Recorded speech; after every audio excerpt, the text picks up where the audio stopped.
cattle breed, but before that I would like us to remind ourselves what we learned during our previous lesson. In our previous lesson, we are looking at the indigenous cattle. We looked at the indigenous cattle breed. We said the indigenous cattle breed, these are the natives.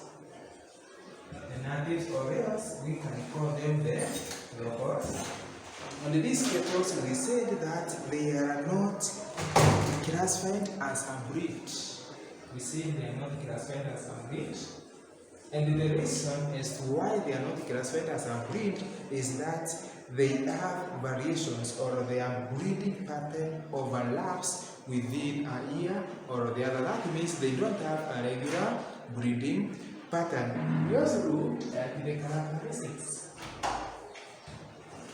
We look at the characteristics of this breed, that is the indigenous or else the local cattle. Whereby, for instance, we said one of their characteristics, which is highly seen, is that they have that ability to walk for long distance in search of the feed and water. We also noted that these again, they have an arm. They have an arm which is responsible for storage of the fat. This fat is the one which is being used for metabolic water during we are saying the fat is the one which is being used as a metabolic water during the dry spell, or else when there is no water around for them to take. This fat is being broken down to metabolic water, which is being used within the body of this animal. Again, we said that these indigenous cattle, they are tolerant to diseases. That means they have a high ability to withstand in case there is an outbreak of the diseases. We also said that their growth rate is very slow. That means they take a lot of time for them to grow into maturity. They also have the low production of milk and meat.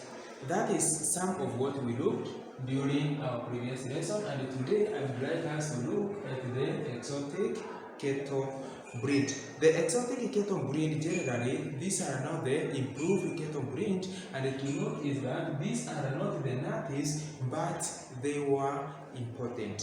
We got these cattle from abroad, and mainly from the regions of Europe. That is now the temperate. We got them from the temperate region of Europe. These are some of the places whereby the exotic cattle breed were got from. And this cattle breed, they all belong to the class called Bos taurus.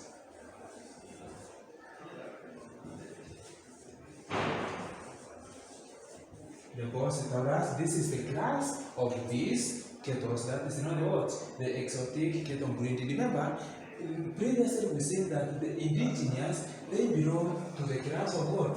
The Bos indicus. We are going to differentiate the two, because a person can ask you what are the Bos taurus and what are the Bos indicus. We have seen that the Bos taurus are the exotic cattle breed and the Bos indicus are the indigenous cattle breed.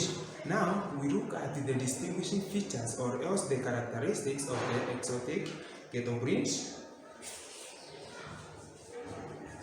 Characteristics of the exotic cattle breed. To begin with is that this cattle breed, they have no arm. They have no arm. That is the first characteristics. Next, we can say that they don't have ability to walk for long distance. That is, they do not.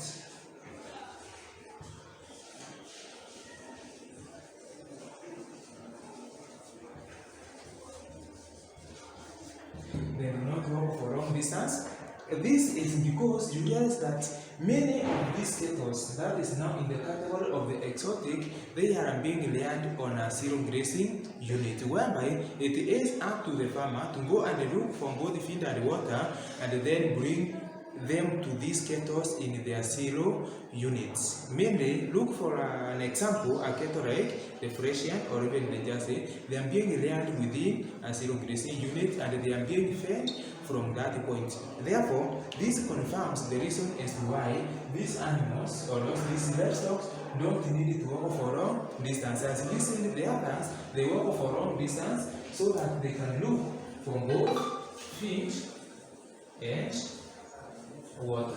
That is not the case of the indigenous, but these ones, they don't walk for that distance because all this is being provided to them within their zero unit. Again, you note that they are good producers.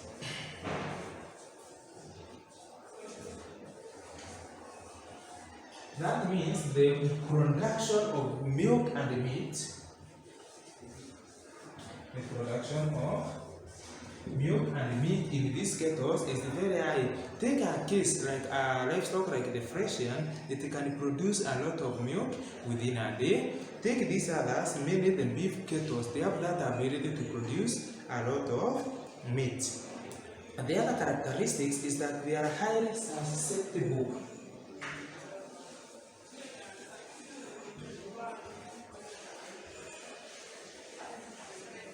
When we say they are highly susceptible to diseases, this means that in case of an outbreak of a disease, these cattle are going to be easily infected. And that's why, as a farmer, when you realize that there is an outbreak or any kind of a disease, it is the high time or you take the very first aspect to impose the various control measures so as to prevent these livestock from being attacked by these diseases. As we have said, they are highly susceptible. This means they can easily get infected in case of the outbreak of a disease. Their characteristics is that they have a short calving interval. The calving interval is very short. For instance, take a case from a Frisian, the cattle by the name Frisian. This one, it takes just a year to calve. That means within every year, this cattle has an ability to have a calf. Next, they have the fast growth rate. The growth rate of the exotic cattle is very fast. That means they have a high maturing rate. Next, you can see that they have their tolerance to high temperatures.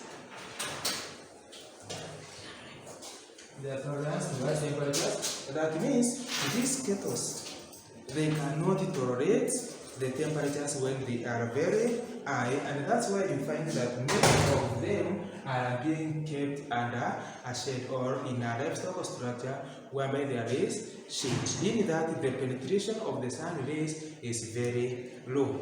This is because if you take a case like the beef cattle, that is the ear forge, when this breed has been subjected to high temperatures, they are likely to suffer from the skin cancer or else the cancer of the eye.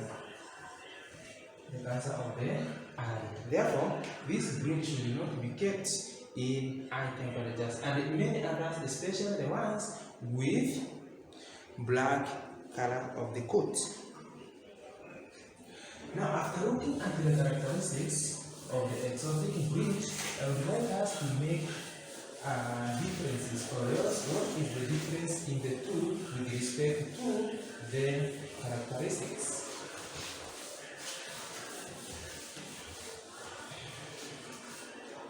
In a table, we can be able to differentiate the two. That is the exotic and indigenous.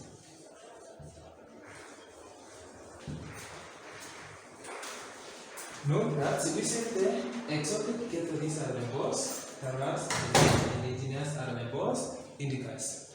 We can give some of the differences of the two in form of a table. For instance, we can say that the exotic cattle have no arm. And this one, we can say that they have the arm. The indigenous cattle have the arm. Next, we can also say that these are eye producers. Eye producers, note that we said in terms of production, we look at both meat and milk. And this other one, they are raw producers. They are all producers of the food that is meat and milk. The growth rates in this, that is the exotic, growth rate is high. They have a high growth rate. And these ones, they have as low growth rate. They have as low growth rates. Next, we can say that this one do not walk for long distance. Whereas the other case, they can walk.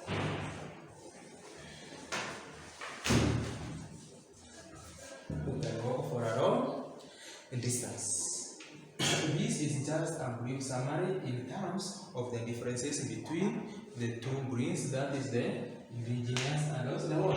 The exotic. Ensure that when you are giving the differences, there is an harmony. For instance, if you say the exotic cattle do not have the arm, then on the other side you have to tell us something about the arm with respect to the other type of the breed.